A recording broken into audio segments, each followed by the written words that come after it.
Bonjour à tous, je suis Émilie, la cofondatrice de My Job Blessing et je suis ravie de vous retrouver pour ce deuxième épisode de notre série de webinaires à la découverte de l'armée de terre.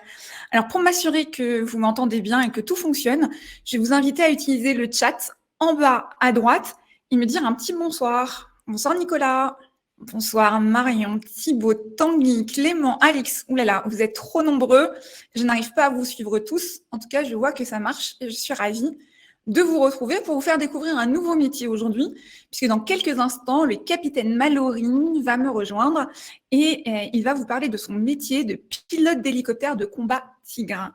Alors, avant que Mallory me rejoigne, ce que je vous propose, c'est de vous rappeler les règles, puisque vous savez que pendant les 30 premières minutes, c'est moi qui vais avoir la chance de poser des questions sur son parcours, sur ses missions à Mallory, et puis ensuite, c'est vous, dans la deuxième partie, qui pourrez poser vos questions.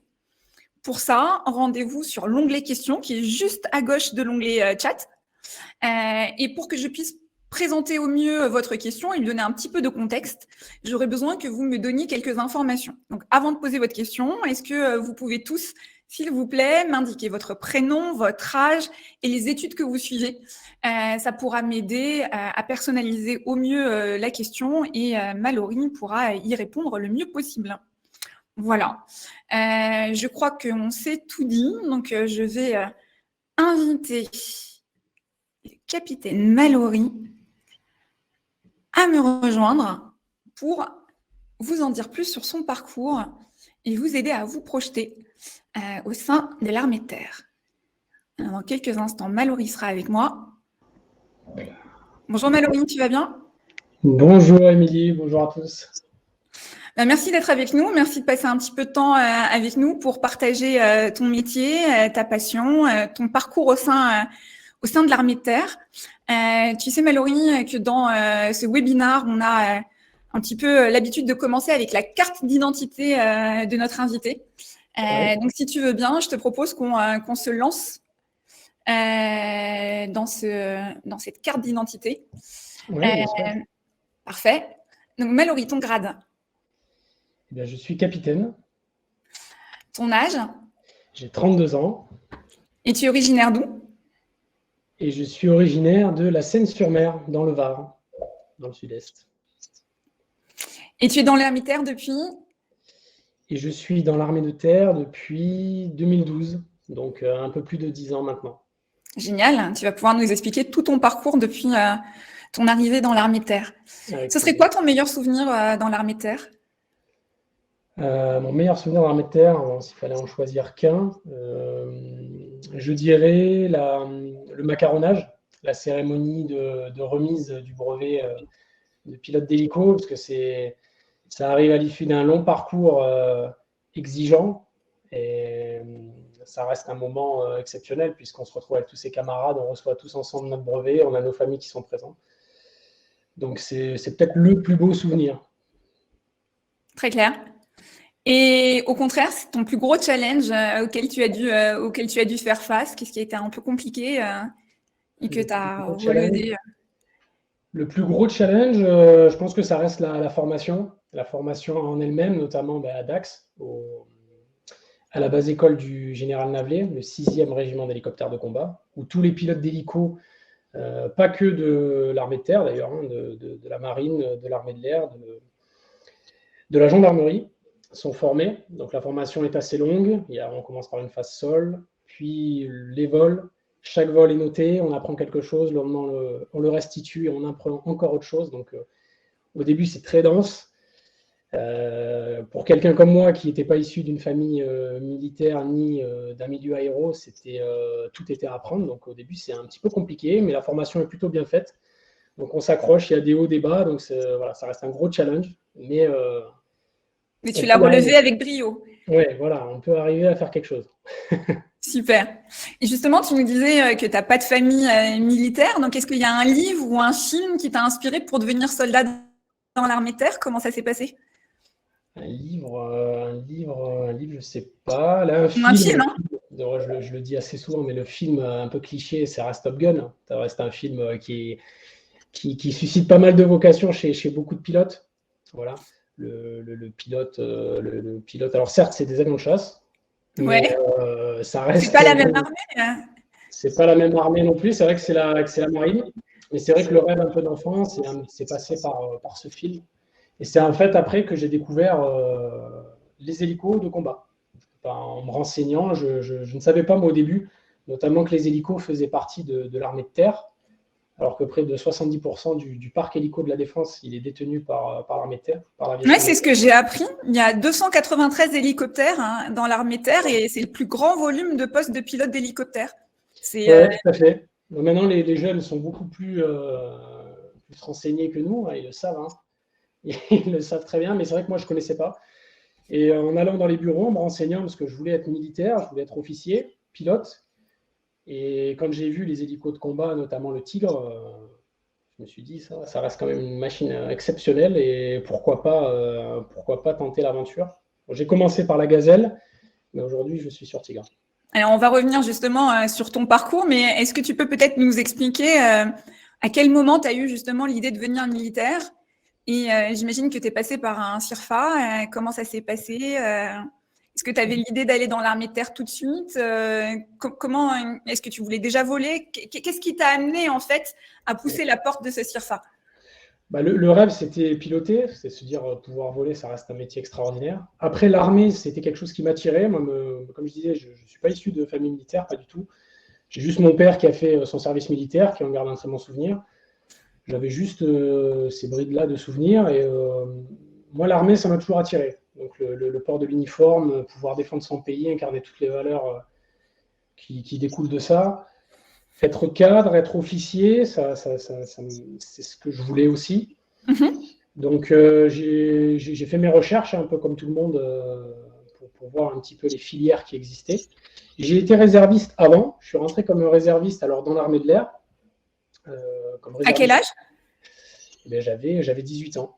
J'avais 18 ans. Ça a été une première approche pour intégrer le milieu mili, découvrir un petit peu voilà, comment ça fonctionnait, toucher un peu du doigt cet univers. Et tout en passant ma licence en parallèle et en faisant mes recherches sur les filières pour être pilote, et j'ai découvert les hélicos.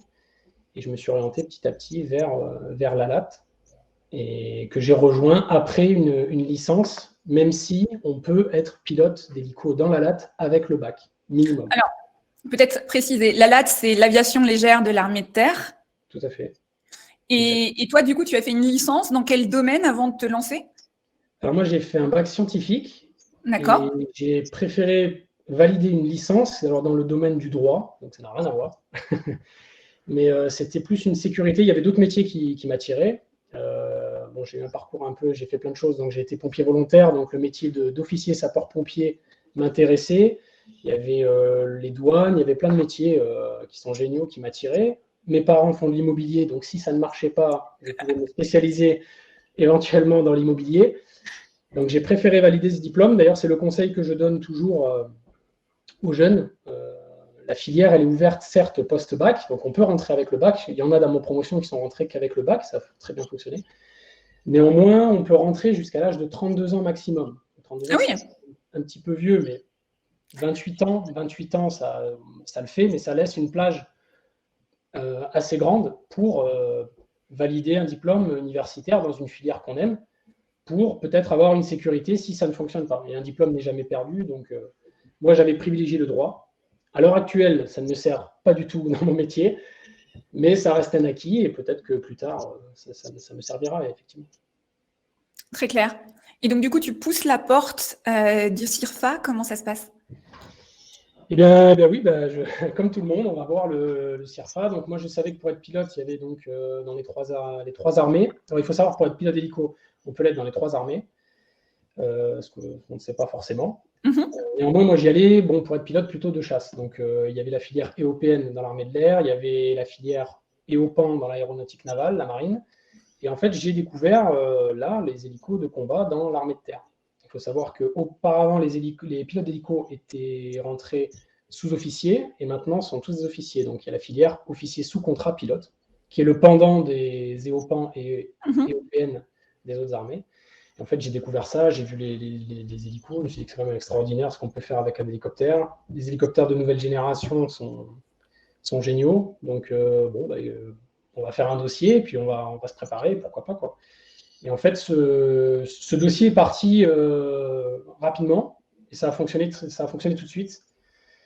Donc, j'ai pas eu l'occasion de me présenter aux autres tests, et tant mieux. Aujourd'hui, je suis pilote sur Tigre, donc voilà. J'ai peut-être Génial. eu un peu de chance, mais je suis très ravi de mon parcours. Alors, juste pour comprendre, Mallory, quand tu as poussé la porte de ce CIRFA et que tu as décidé de t'engager en tant que pilote d'hélicoptère de combat, est-ce que tu avais déjà piloté? Est-ce que tu avais déjà touché un hélico de ta vie? Est-ce que tu avais des premiers éléments ou est-ce que tout a été donné, tout a été appris au sein de l'armée de terre? Comment ça marche?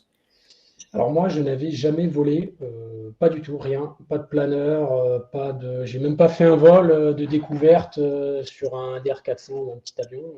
D'accord. Ça me paraît assez risqué parce que peut-être que je pouvais avoir le mal de l'air, par exemple, et puis ça n'aurait pas fonctionné.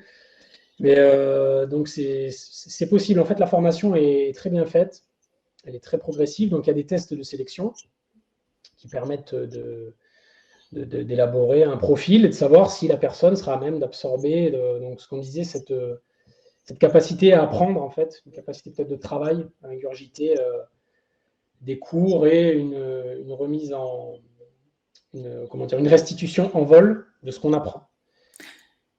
Voilà. Donc, dans un premier temps, tu as eu une formation militaire déjà dans un premier temps. C'est comme ça que ça se passe. Une fois que tu réussis tous tes tests, les tests médicaux, etc., et que du coup, on te dit, OK, on va te former, la première partie de ta formation, elle se passe où et qu'est-ce que tu y apprends? Alors, on fait un peu un tour de France. Moi qui étais originaire du Var, je dépendais. On va d'abord dans un DUI, c'est donc ancien CSO. Faut que tu m'expliques. C'est un centre de sélection et d'orientation. D'accord, très bien. C'est là-bas qu'on va faire les premiers tests en fait, pour élaborer un profil militaire, parce que chaque militaire a une spécialité, mais on est avant tout tous militaires, on a ça en commun. Donc on va d'abord moi c'était à Lyon, au quartier général de Frères, où là on va avoir des tests psychotechniques, on va avoir du sport, on va élaborer de savoir si la personne est apte à tous les métiers de l'armée de terre. D'accord. C'est la première étape.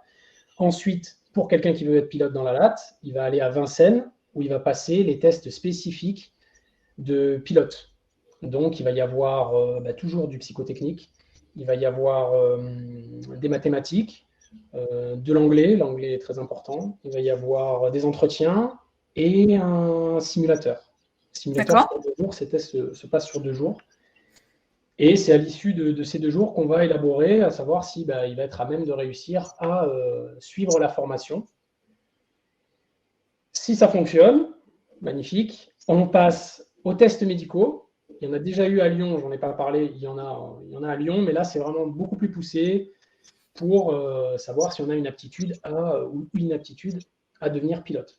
Donc les yeux, le cerveau, encéphalogramme, voilà, quelque chose de très poussé. Et si on a le stempel médical, c'est formidable, on signe notre contrat et on va entamer. Il se passe quoi après alors? Et bien après, direction la Bretagne, direction Saint-Cyr-Côte-Quidan, l'école des officiers. Alors maintenant, ce sont les académies de Saint-Cyr-Côte-Quidan. Et pour le pilote d'hélico sous contrat, il va aller anciennement au 4e bataillon. Maintenant, c'est l'EMAC, c'est l'école militaire donc des aspirants de Côte-Quidan. Donc là, moi j'ai fait 4 mois, maintenant c'est 6 mois. Donc là, vernis militaire, on quitte tout, on met le treillis, on se coupe les cheveux, on se lève très tôt le matin, on marche au pas, on chante. On chante. Voilà, que du bonheur. Au début, c'est particulier. C'était compliqué parce que c'est la première fois que je quittais ma famille, donc ça fait un peu un choc. Mais cela dit, après, ça reste les plus beaux moments d'une vie parce que les gens qui vont être présents sont des gens de votre promotion, vous allez suivre au fil des années. Donc, maintenant, quand on se retrouve, on en reparle de moments passés en 2012 et on en rigole encore. Enfin, c'est vraiment génial. Donc 10 ans plus tard, tu as toujours contact avec eux et tu suis un petit peu ce qu'ils sont devenus, comment ils ont avancé dans l'armée de terre à des endroits différents de toi, mais il y a quand même ce truc de la promo qui reste en fait. Clairement. Je pense qu'il y en a dans le chat. Alors j'essaie de répondre aux questions et de regarder en même temps. Alors, regarde pas le chat parce que sinon on va pas s'en sortir. Mais en effet, tu as des gens qui font ta pub sur le chat, qui parlent de ton livre, etc. On va y arriver. Et donc on les salue s'ils sont là. Oui, bien sûr, on a toujours contact, c'est ce qu'on appelle des frères d'armes. Voilà, on se suit, on avance dans la vie ensemble, on va au mariage de l'un. Donc, Génial. c'est des super moments. Et là, pour revenir à la formation, c'est vraiment une formation militaire. Donc là, on est loin des hélicos. Donc c'est un peu peut-être perturbant au début, mais néanmoins, il ne faut pas oublier que voilà, on a un treillis, on est militaire avant d'être pilote. Donc la première partie, vernis militaire, au nord-ouest. Et après au sud-ouest. Et après, sud-ouest, à Dax, donc le 6e RHC, où là, on commence à toucher du doigt les hélicoptères, on les voit voler, mais ce n'est pas pour tout de suite aux commandes. On commence par une phase sol, donc il va y avoir 4 mois de phase sol avec des cours théoriques, du droit aérien, de la mécanique du vol, les motorisations, de l'anglais, plein de cours. Donc là, il faut travailler. Et pour pouvoir accéder à la phase vol, où là, on va pouvoir se poser dans l'hélico et apprendre à piloter donc sur un EC-120 ou Calliope, un hélicoptère civil, donc, mais qui a une avionique toute particulière pour nous. Donc on apprend, on passe en fait le brevet, le CPL, la licence professionnelle de pilote. Donc là, d'accord. Donc c'est une formation qui est très longue. Et à l'issue de cette formation, le macaronnage, on en parlait au début, des plus beaux moments où on récupère les ailes. Donc on est pilote, ça y est. Mais donc il y a un classement. Hey. Comme dans tout, dans la vie, bien évidemment. Le premier choisit sa machine, le dernier, il aura ce qui reste. Donc, on va pouvoir choisir son hélicoptère de combat. Donc, Tigre, Gazelle, Puma, Caïman. Je crois qu'il y a maintenant des Cougars aussi en sortie d'école.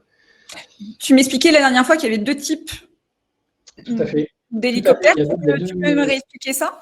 Voilà, il y a 2 filières. Il y a les HMA, hélicoptères de manœuvre et d'assaut. Donc, les Puma, Cougar, Caracal, mais bon, ça c'est pour les forces spéciales, mais le Caïman notamment. Et la filière HRA, hélicoptère de reconnaissance et attaque, donc avec la Gazelle et le Tigre.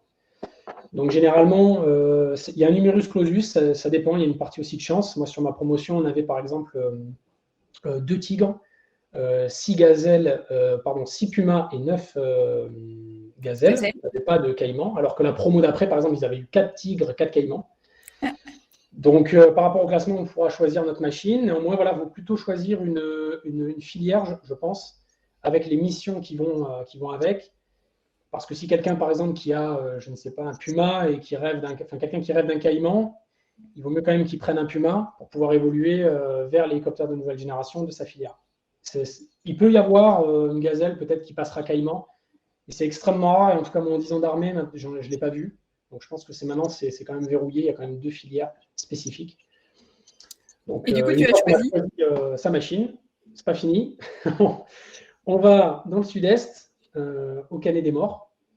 Donc là, pour se spécialiser sur l'hélicoptère de combat, pour apprendre toutes les spécificités de son hélico, le cockpit, pour un Tigre ou une Gazelle, par exemple, l'armement, la mise en route qui est toute particulière pour tel ou tel type de machine.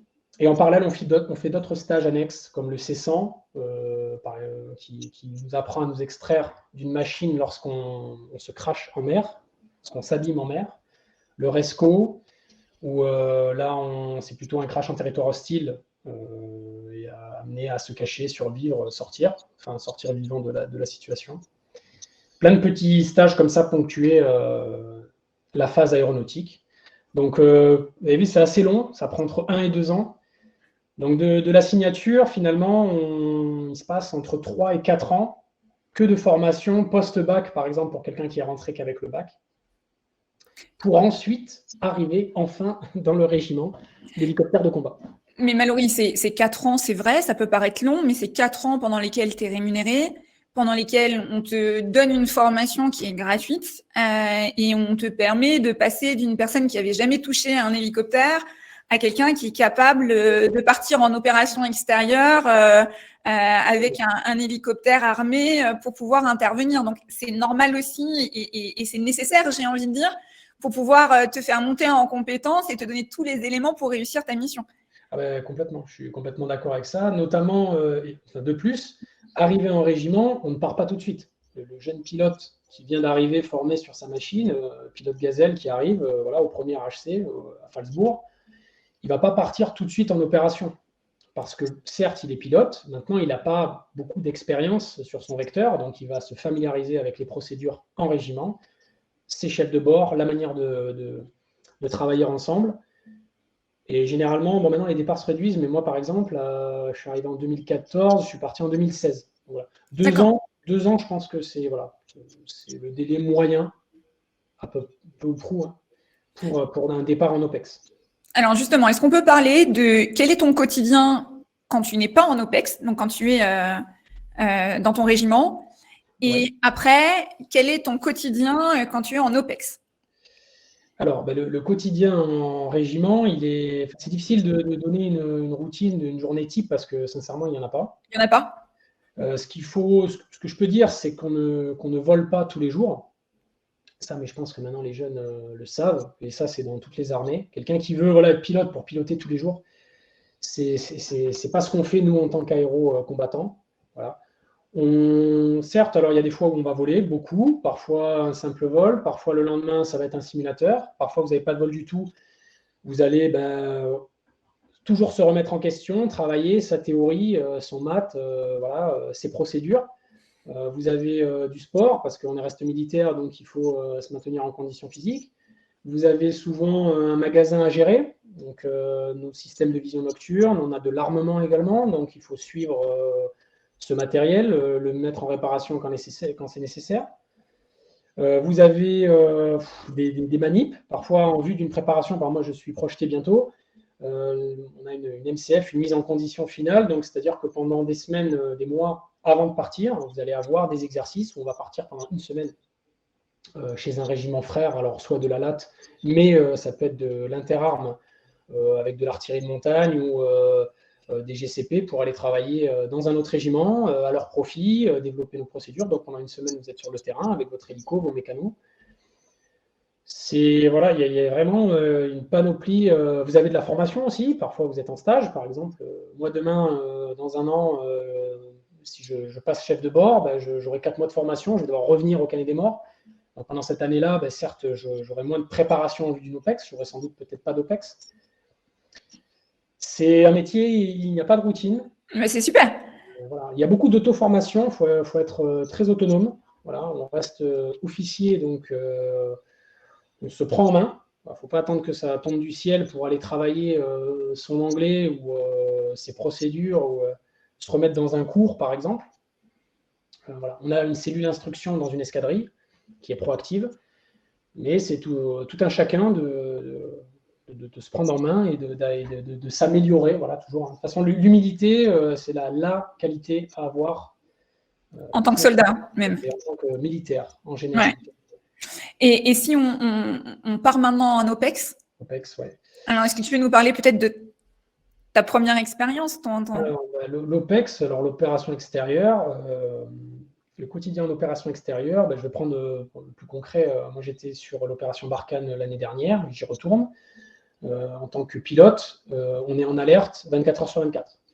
Donc, vous avez des hélicoptères, Tigre, Gazelle, des caïmans pour des évacuations sanitaires ou toute autre mission possible qui sont prêts à intervenir en mesure 2 à tout moment, jour et nuit. Donc, parfois, il ne va rien se passer. Donc, vous êtes d'alerte, vous attendez. Donc, vous n'êtes pas loin de votre machine. Vous pouvez faire du sport. Vous êtes avec votre détachement. Voilà, il y a des moments de cohésion, bien évidemment. Mais parfois, voilà, il se passe rien, et tant mieux.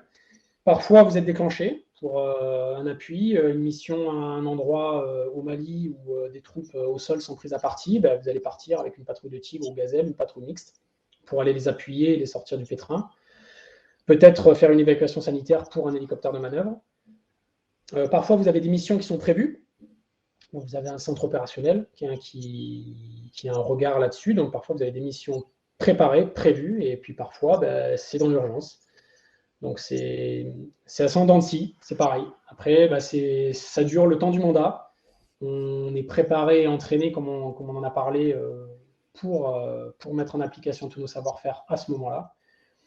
Et on sait que pendant 2 mois, 3 mois, 4 mois, le temps du mandat, on est prêt à n'importe quelle mission. Et pour bien comprendre, Mallory, dans ton hélico, tu es tout seul, vous êtes deux, comment ça marche, quel est le rôle de chacun? Parce que je réponds un peu à la question, tu n'es pas tout seul.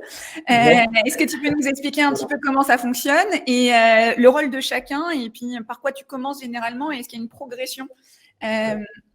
Oui, alors dans un hélico, on n'est jamais tout seul, dans les hélicoptères de la LAT en tout cas. Pour les hélicoptères HRA, on est au moins deux, donc un pilote et un chef de bord. Un chef de bord, c'est un pilote qui a, pour la filière OSCP, globalement 8 ans, 10 ans d'expérience. Alors, il y a des chefs de bord qui sont chefs de patrouille, qui sont issus d'un recrutement qui est différent de OSCP, qui sont des officiers de carrière. Ouais. Eux rentrent, ils ont une vocation commandement. Donc, en fait, ils font tout le cursus dont on a parlé. Sauf qu'au Canet des Morts, une fois qu'ils sont pilotes, ils enchaînent tout de suite sur le chef de bord et le chef de patrouille. Donc, le chef de bord, c'est le chef de sa machine, le responsable de la machine. Il va mettre en œuvre, par exemple pour un Tigre, il va gérer tout l'armement, les radios, la tactique, la navigation. Et le pilote gère le pilotage. Donc, je dis la navigation, le pilote, c'est généralement le pilote qui est quand même proactif parce que c'est la base. Il va suppléer son chef de bord pour justement le libérer un maximum de ses tâches pour qu'il puisse se focaliser sur la mission, la tactique. Et donc, tout pilote évolue vers le chef de bord. Donc, par exemple, pour la filière OSCP, donc, vous avez, ce sont des contrats successifs. Donc, vous avez 2 ans, puis 2 ans, donc 4 ans qui couvrent la formation dont on a parlé, globalement qui couvrent du début de Saint-Cyr jusqu'à l'arrivée en régiment. Et là, vous signez 10 ans. Donc, pendant 10 ans, vous êtes pilote. Et pour pouvoir signer le deuxième contrat, il faut passer la qualif chef de bord. Donc, quelqu'un qui veut rester pilote, il fera 14 ans de service. Il s'arrêtera là. Il pourra s'arrêter. Aller postuler ailleurs. Maintenant, c'est la juste évolution. Et moi, je suis très épanoui dans mon métier de pilote Tigre, notamment parce que je suis passé en 2020, donc j'ai changé de machine, donc ça a un peu changé. Donc, de Gazelle sur Tigre, c'est ça? Voilà. Et néanmoins, après, il me tarde de passer chef de bord pour gagner encore plus en responsabilité. Et puis par la suite, il y a encore d'autres qualifs. Il y a donc le chef de patrouille. Donc le chef de patrouille, c'est un chef de bord qui va commander une patrouille d'aéronefs. Donc 2 à 3 hélicoptères avec un autre, une gazelle, un caïman. Voilà. Et puis vous avez moniteur aussi. Il faut être moniteur où là vous allez apprendre à former les gens. Donc vous pouvez être moniteur à Dax. Vous pouvez revenir refaire votre tour de France, repartir à Dax pour former les jeunes, ou au Canet pour les aspects un peu plus techniques, ou en régiment pour valider les tests des gens, remettre un peu le vernis instruction, reprendre un peu la finesse de pilotage, des procédures. Donc voilà, en fait, on peut toujours évoluer. Moi, c'est aussi pourquoi je suis dans l'armée, parce que vous avez toujours cette capacité. Voilà. C'est celui qui veut effectivement rester dans un truc un peu, j'allais dire, un cocooning, dans son métier, tranquille. Voilà, c'est pas le meilleur endroit pour lui. C'est pas le meilleur endroit. Mais je pense que tous ceux qui viennent taper à la porte, c'est pas ce qu'ils veulent. Voilà. Peut-être une dernière question, parce que le temps file. Il y a plein de questions des jeunes. D'ailleurs, je vous invite à aller voter pour les questions qui vous plaisent le plus, que là, il y en a un peu plus d'une centaine. Et pendant les 30 minutes qui restent, je n'arriverai pas à poser 100 questions à Mallory. Donc, n'hésitez pas à aller voter pour les questions qui vous intéressent le plus. Comme ça m'aide à prioriser les questions.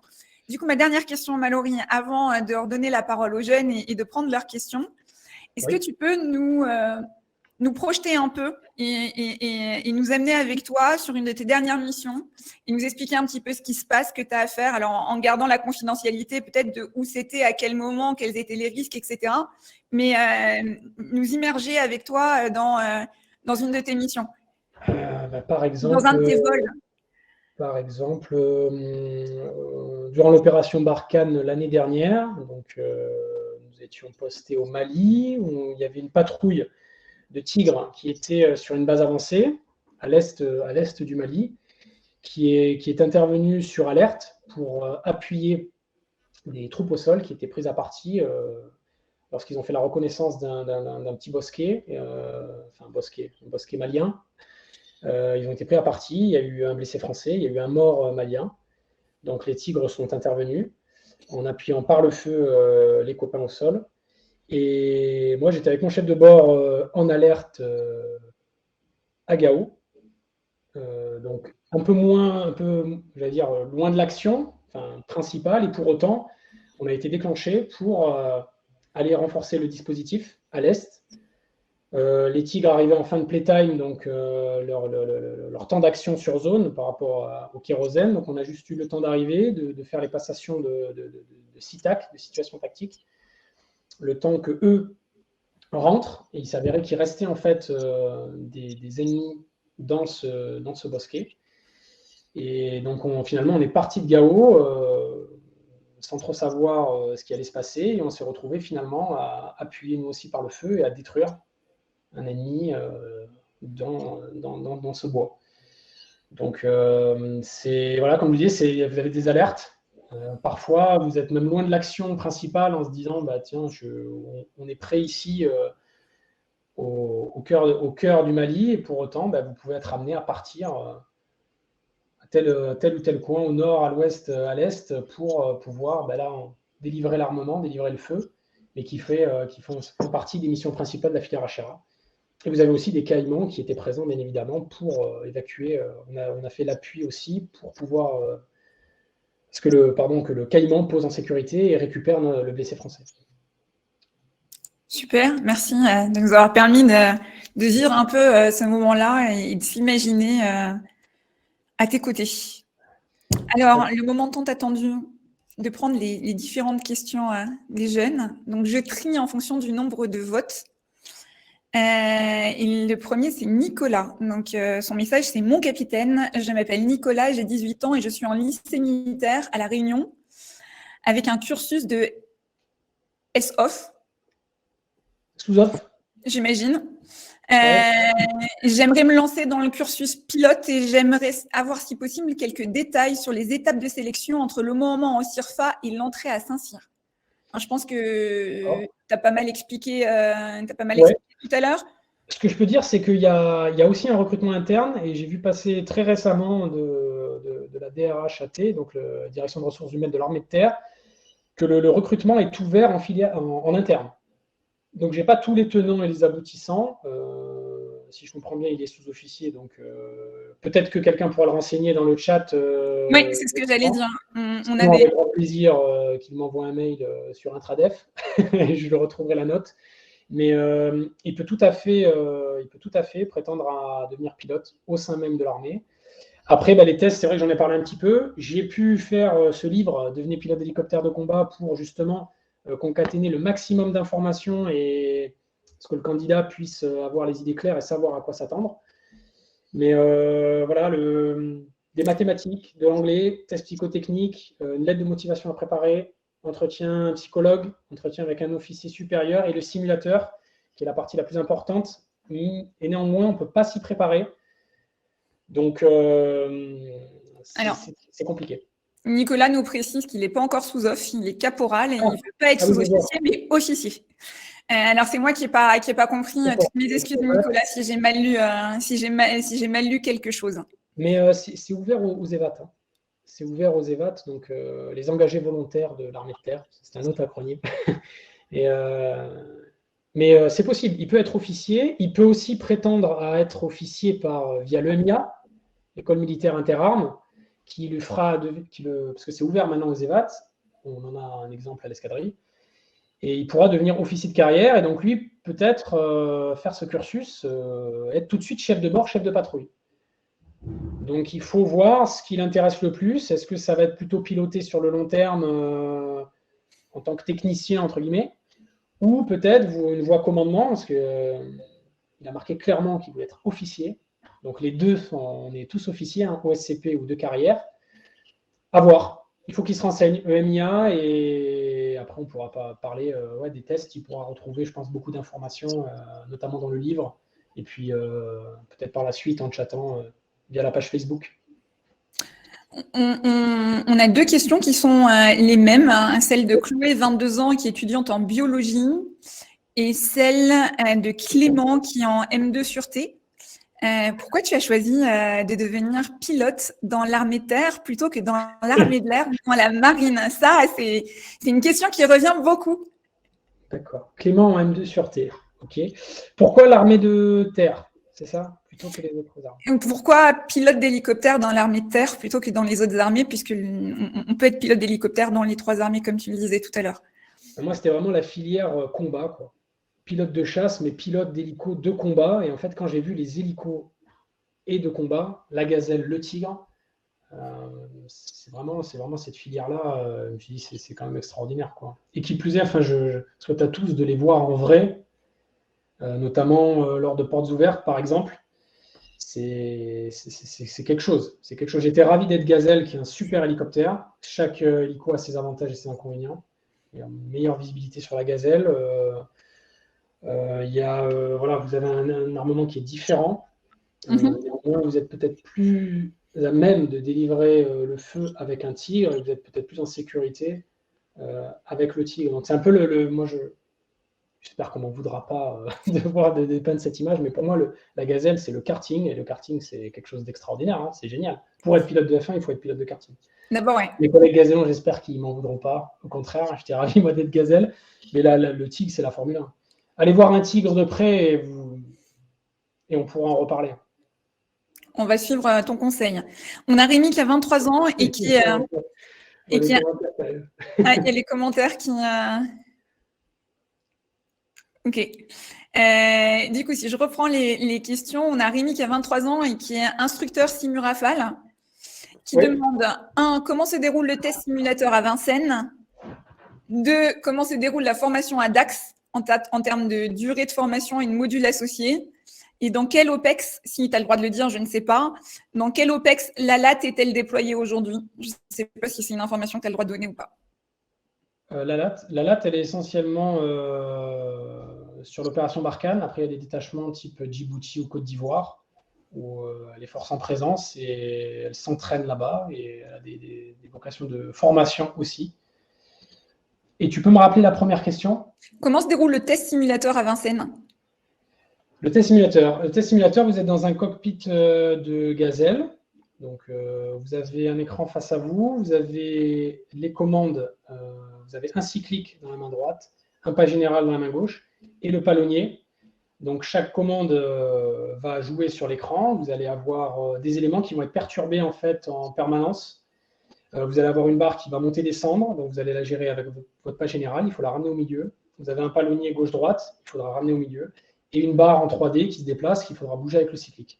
Donc, vous avez vos commandes. Il faut les saisir. Ça dure un certain temps. Je ne sais plus exactement. Je crois que c'est 15.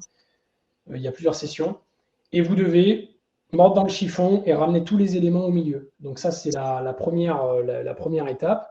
Vous allez avoir aussi un symbole qui va apparaître. On va vous présenter un symbole qui va s'illuminer ponctuellement en haut, sous vos pieds, sur le côté.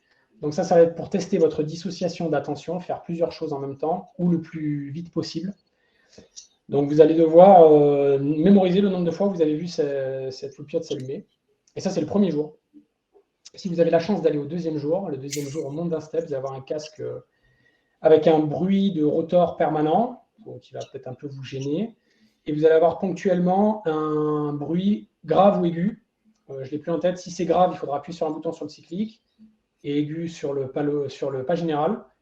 Peut-être c'est l'inverse, mais on vous réexplique bien évidemment les règles avant de démarrer.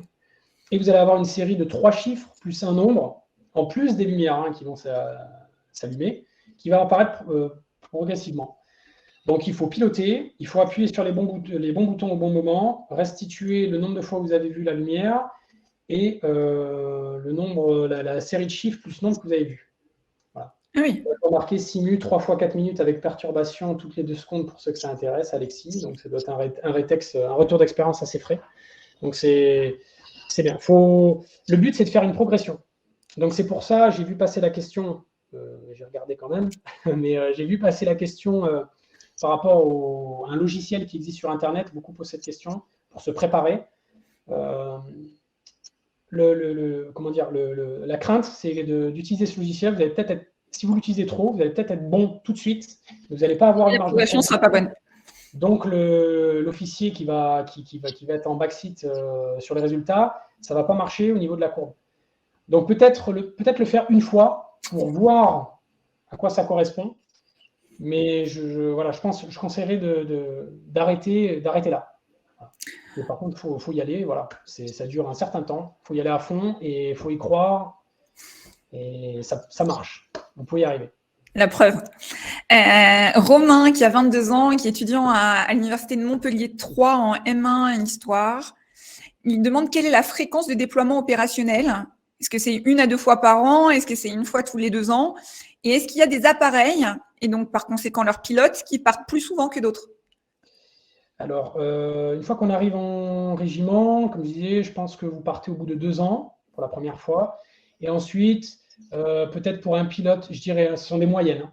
Pour un pilote, je dirais tous les 2 ans, et pour les chefs de bord, tous les ans. Ça, c'était en retour d'expérience pour quand j'étais gazélon. En Tigre, moi, je suis parti l'année dernière, je repars cette année. Je suis pilote. Donc, c'est entre un départ par an ou un départ tous les 2 ans. On va dire, allez, un départ tous les 1 an et demi. Voilà, comme moyenne.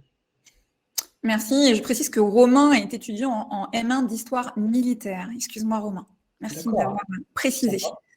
Loïc, qui a 18 ans, qui nous dit qu'il vient de passer l'agrément technique et la visite médicale. Est-ce que tu pourrais présenter une semaine type en RHC? Et après, le rythme des OPEX, on en a déjà parlé. C'est difficile de présenter une semaine type. Franchement, ça dépend ça dépend si vous êtes un jeune pilote qui vient d'arriver, si vous êtes un pilote qui va partir en opération. C'est vraiment extrêmement varié. Moi, je prends ma semaine. Voilà, vous avez les couleurs le lundi matin, ça c'est sûr. Voilà. Maintenant, vous allez faire peut-être du simulateur, un vol, 2 vols, un vol de nuit. Le lendemain, sport, vous allez faire un petit tour dans votre magasin, un petit peu de cours théoriques. Vous avez une journée off, sans vol, sans simu. Voilà, vous allez peut-être faire plastron aussi, ça nous arrive dans le cadre d'exercices tactiques avec plusieurs hélicoptères. Parfois, on joue une troupe au sol, un véhicule par exemple, qu'un Tigre va devoir détruire. Donc il y a un scénario tactique, on participe à l'élaboration de ce scénario, on le joue. C'est polyvalent, enfin, c'est multitâche. Ouais, c'est super. Merci Mallory. On a Cataléa qui a 27 ans et qui fait un doctorat en géotechnique, qui demande, selon toi, quelles sont les qualités requises ou indispensables pour un futur officier pilote? Je disais l'autonomie. Ouais. L'autonomie, la remise en question, l'humilité, bon, ça c'est clair. La détermination, parce que la formation déjà, pour en arriver là, c'est sûr qu'il faut être déterminé. Et il faut, comment dire, je pense qu'il faut être courageux. Il faut être courageux parce que la formation, parfois, voilà, hein, vous allez faire un vol, ça va mal se passer. Vous allez prendre une rouge. Alors là, c'est vrai que je suis parti sur la formation. Mais voilà, pour la formation, voilà, vous allez prendre une rouge, il va falloir se remettre en question, se dire qu'est-ce qui a marché, qu'est-ce qui n'a pas marché, ok, ça j'ai mal fait, je peux refaire. Parfois, vous allez enchaîner même avec une deuxième rouge. Après, il y a un conseil d'instruction, donc peut-être c'est la fin dès le lendemain. Ouais. Et voilà, c'est une aventure, les montagnes russes. Maintenant, il faut s'accrocher, il faut y croire. En tout cas, dans la latte, si vous réussissez les tests de sélection, on mise sur vous, ça veut dire que vous êtes à même de réussir. Donc, sur le papier, vous serez un futur pilote. Donc, on ne va pas vous lâcher, on ne va pas abandonner. Maintenant, quelqu'un qui va lâcher psychologiquement, qui ne va pas travailler, bon là, on ne pourra rien faire pour lui. Et après, tous les jours, ces qualités, il faut les garder, parce que c'est ce qui fait qu'on avance et qu'on mène à bien nos missions, je pense. Sportif, important aussi. Enfin, voilà, il y en a, hein, on va pas, non exhaustif, la liste. Merci. On a Pierre qui est étudiant en classe prépa grandes écoles PTSI, oui. Qui nous dit test au DEI du QG Frères pour OSCP début mai. Quel est l'état d'esprit ou le profil psychologique attendu par les sélectionneurs? Est-ce que tu sais répondre à ça? Alors là, ce qu'attendent particulièrement les sélectionneurs, je ne sais pas parce que je ne les connais pas personnellement. Maintenant, je pense qu'ils attendent d'avoir. Je pense qu'il faut être cohérent dans son projet. Voilà, quelqu'un. PCSI, tu as dit, c'est ça? PTSI. PTSI, enfin voilà, classe préparatoire. Si je ne dis pas de bêtises, voilà. Donc, quelqu'un qui fait des classes préparatoires, il sait vers quoi il tend, quel métier il veut. Sans doute, j'imagine, un profil officier. Mhm. peut-être pilote. Il Mhm. faut arriver avec une cohérence. Voilà. On va vous demander finalement pourquoi vous n'êtes pas venu avant, pourquoi vous avez choisi l'armée de terre. On veut juste vérifier que vous êtes quelqu'un de normal, qui sait ce qu'il veut, qui est déterminé, travailleur, et qui amène d'incarner sa fonction et de porter l'uniforme. Voilà, faut pas qu'il y ait de doute et de dire bah tiens lui c'est bizarre, j'en sais rien, il veut être militaire, mais on lui pose quelques questions, par exemple, je sais pas, il veut être dans la latte, on lui demande par exemple quels sont les 3 régiments d'hélicoptères de combat. Il y a même un 4e, mais ce sont les forces spéciales, mais de la conventionnelle, si c'est pas répondre, on va se demander pourquoi.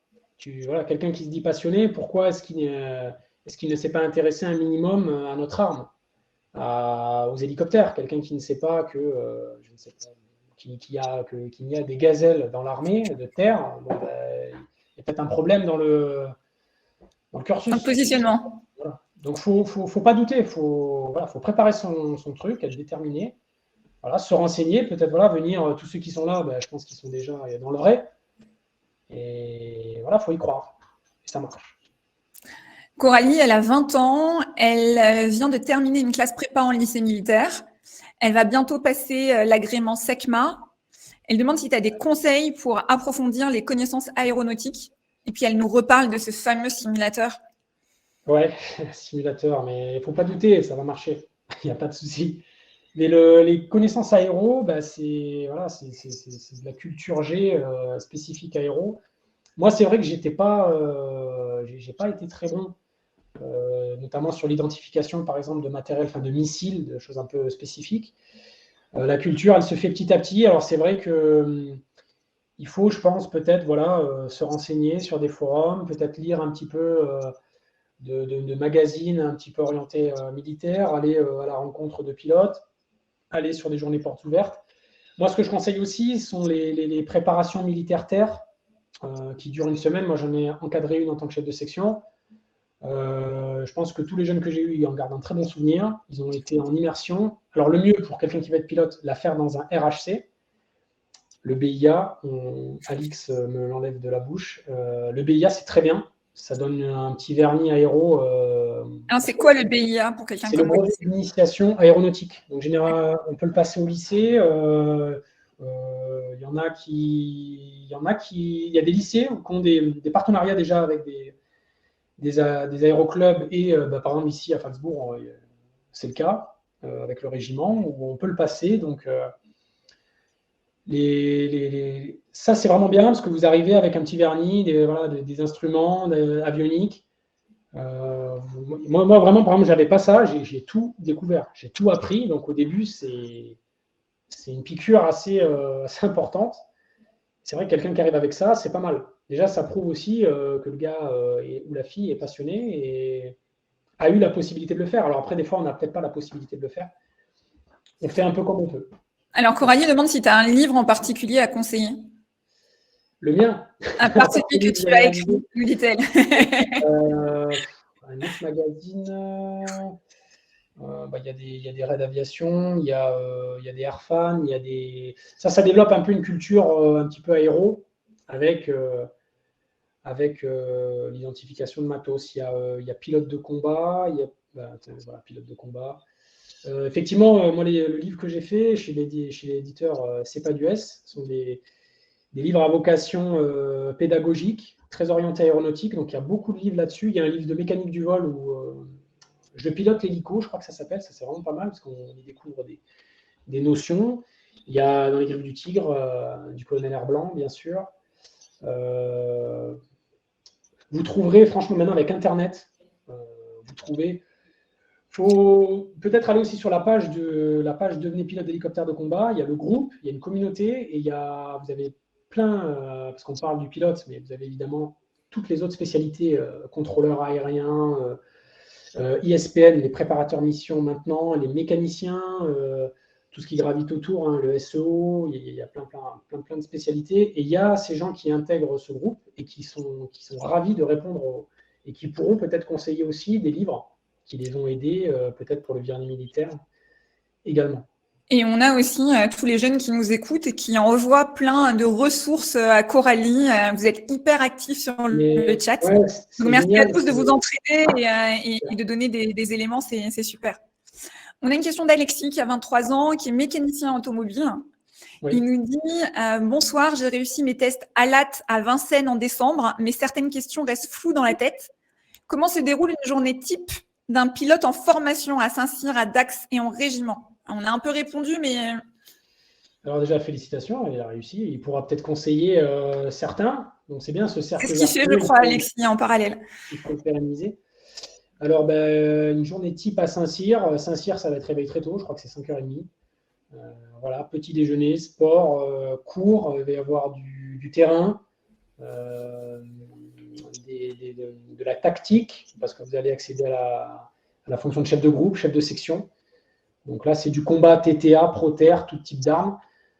Vous allez vous lever tôt et finir tard.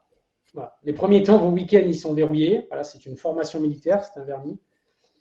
Ça va se libérer, vous inquiétez pas, au fil de la formation. Et après, je vous disais à Dax, phase sol. Donc là, c'est pareil, ça va être beaucoup de cours. Il y a une grosse charge à absorber. Vous allez faire des cours le soir aussi. Par exemple, moi, quand vous arrivez à Dax, vous avez la possibilité de loger à l'extérieur. Personnellement, moi, je logeais sur base pendant la phase sol parce que je bossais le soir. On bossait tous ensemble, on s'entraînait, on reprenait les cours. Avant d'accéder à la phase vol, où là, ça va être des exercices à réaliser. Ça passe du tout début, de la mise en route de l'hélicoptère, la mise en stationnaire, le déplacement, le tour de piste, rejoindre un terrain, faire une MRAD, une méthode de raisonnement pour les aires de posée. Donc, vous allez tout est décortiqué du début à la fin pour que quelqu'un qui n'a jamais volé réussisse à la fin à savoir voler 2 jours, 2 nuits, aux instruments, naviguer, faire des autorotations. Qu'il ne s'inquiète pas de l'emploi du temps, il l'aura et le temps ça passera bien. Très vite. On a Jean, qui est sous-lieutenant de l'école spéciale militaire de Saint-Cyr, qui a 23 ans, qui dit « Mon capitaine, quelle proportion des pilotes des premiers, 3e et 5e RHC intègrent le 4e RHFS ?» Alors là, il faut m'aider. Alors, le 4e RHFS, c'est le 4e régiment d'hélicoptères de force spéciale, donc il est basé à Pau. Et c'est une branche, donc c'est la LAT, mais c'est une branche des opérations spéciales. Donc vous avez des régiments comme le 1er RPIMA, le 13e RDP, les commandos Hubert, le CPA-10 de l'armée de l'air. Donc ce sont des forces spéciales, ce sont des commandos. Donc un OSCP, lui il est de l'ESM, donc il sera officier de carrière. Il aura peut-être un temps de commandement. Alors ça, c'est les temps de commandement qui sont calés, peut-être, s'il le souhaite, et peut-être qu'il sera au bon moment, il pourra peut-être commander au 4. Néanmoins, la proportion, c'est sur la base du volontariat déjà. Alors il faut d'abord intégrer la conventionnelle, donc les régiments de Phalsbourg, Étain ou Pau. Et ils recrutent parmi les pilotes avec de l'expérience. Généralement, il faut au moins une opération extérieure. Et il faut être volontaire pour présenter les tests. Donc là, c'est des tests spécifiques pour devenir opérateur, donc commando, pilote, mais commando de force spéciale. Et vous avez un agrément, c'est comme un peu à Vincennes. Vous avez un agrément où vous n'avez pas l'agrément. Et si vous avez l'agrément, vous êtes à même d'intégrer le 4. Et cet agrément dure, je crois, 4 ans. Donc pendant 4 ans, vous pouvez être appelé suivant leurs besoins pour intégrer ce régiment d'élite, ce régiment de force spéciale.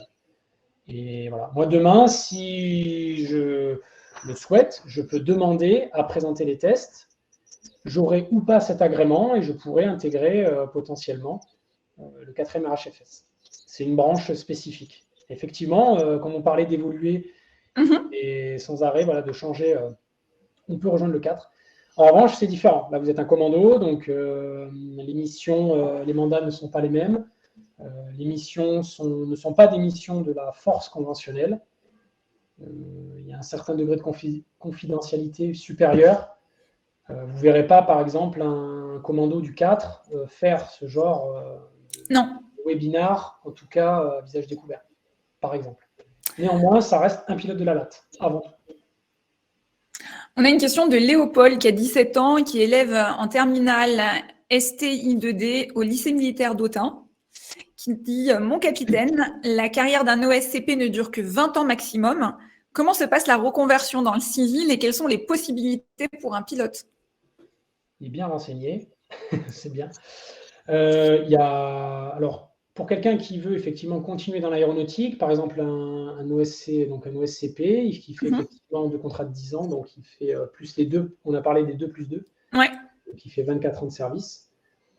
Donc il va être à la retraite assez tôt, ouais. autour des 42, entre 42 et voilà, 46.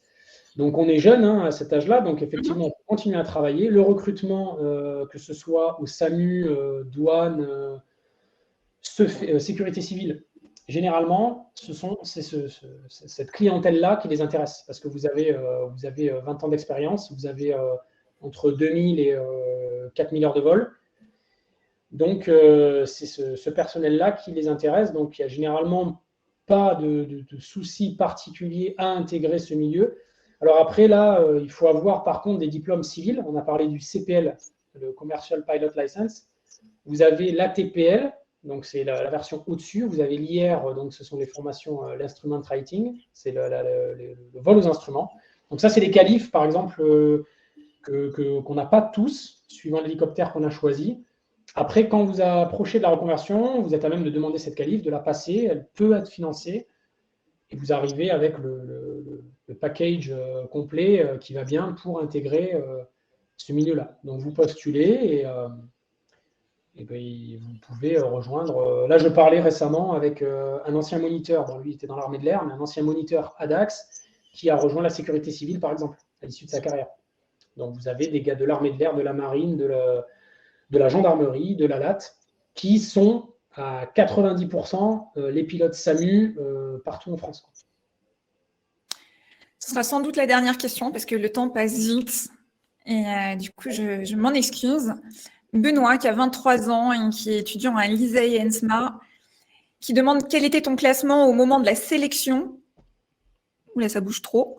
Des machines et du régiment, et plus précisément, quelle place faut-il obtenir pour pouvoir choisir le Tigre?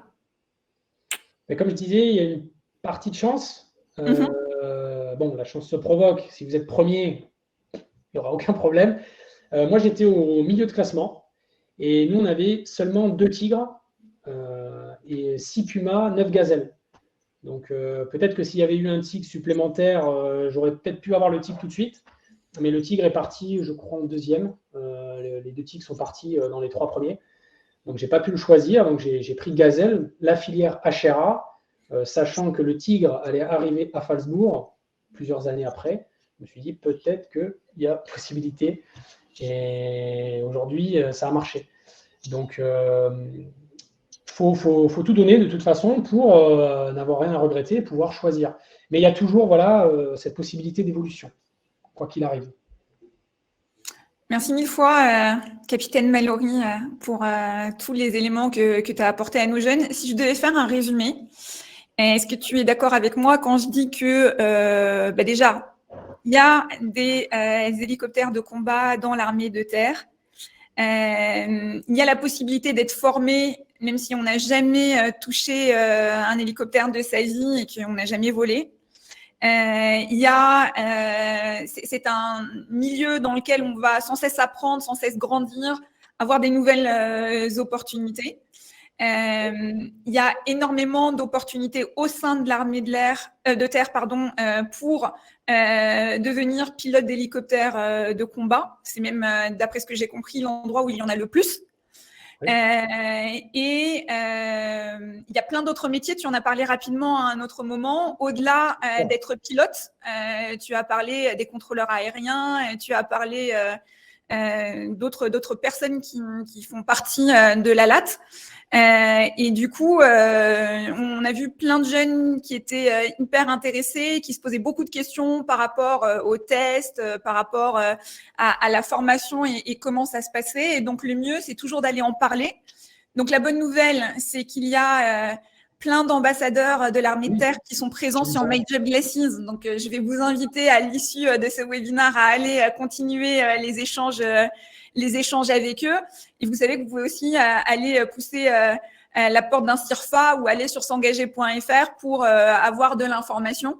Donc, n'hésitez pas à préparer vos questions, n'hésitez pas à aller rencontrer les ambassadeurs pour comprendre réellement et avoir quelqu'un qui répond à l'ensemble de vos questions. C'est une vraie chance d'avoir des personnes qui partagent avec vous leur expérience et qui vous donnent plein de bons conseils comme le capitaine Mallory l'a fait ce soir. Donc, merci infiniment de t'être prêté à ce jeu-là. Et puis, on te souhaite plein de bonnes choses pour la suite de ta carrière.